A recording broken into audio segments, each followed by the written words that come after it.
Shahbaz Kausar official.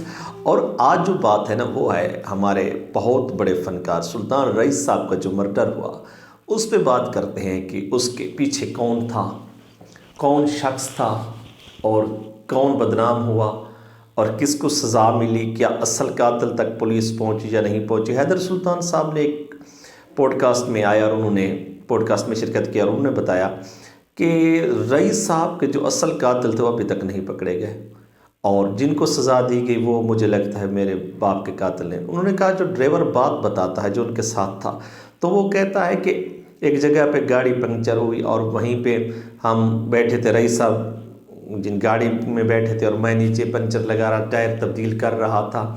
तो इस दौरान डाकू आए, उन्होंने उनको गोली मारी और फिर वो जो बैग था वो छीन कर चले गए।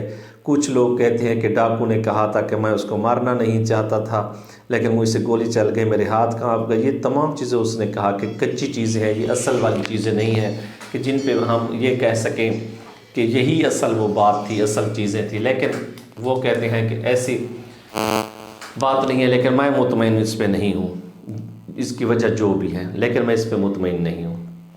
आप ये देखते हैं कि असल कातिल था कौन और वो कहाँ गया।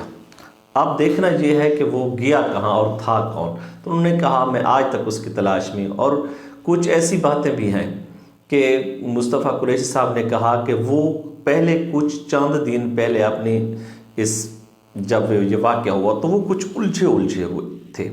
मैं उनसे पूछ रहा था लेकिन उन्होंने नहीं बताया।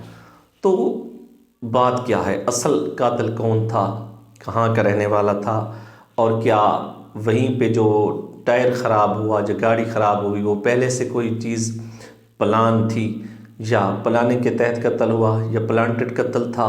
ये तमाम चीज़ें वो कहता है कि मैं मुतमईन नहीं हूँ। और वो कहता है कि मैं रईस साहब जब इस दुनिया से चले गए तो मुझे पता चला कि रईस साहब क्या थे, क्योंकि उन्होंने कहा जो मोहब्बत और जो वो दुनिया में मशहूर थे, जो जब उनके जनाजे पे लोग आए तो लाखों की तादाद, हज़ारों की तादाद देख कर तो हम हैरान रह गए कि रईस साहब इतने मशहूर और लोग उनसे इतनी मोहब्बत करते हैं।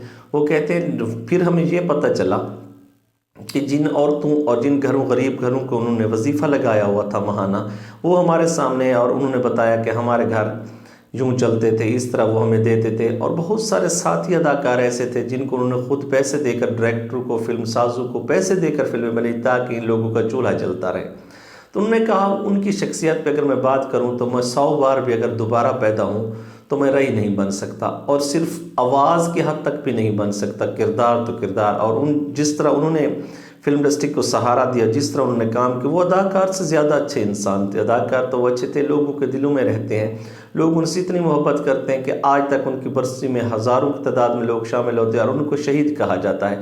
रईस साहब पाकिस्तान फिल्म इंडस्ट्री का वो नाम है कि फ़िल्म की लाइन में रहकर लोग उनको मोहब्बत करते हैं, उनको सूफ़ी, दरवेश, आगा कहते हैं और उनसे मोहब्बत का ये तकाज़े हैं कि उनको शहीद कहते हैं।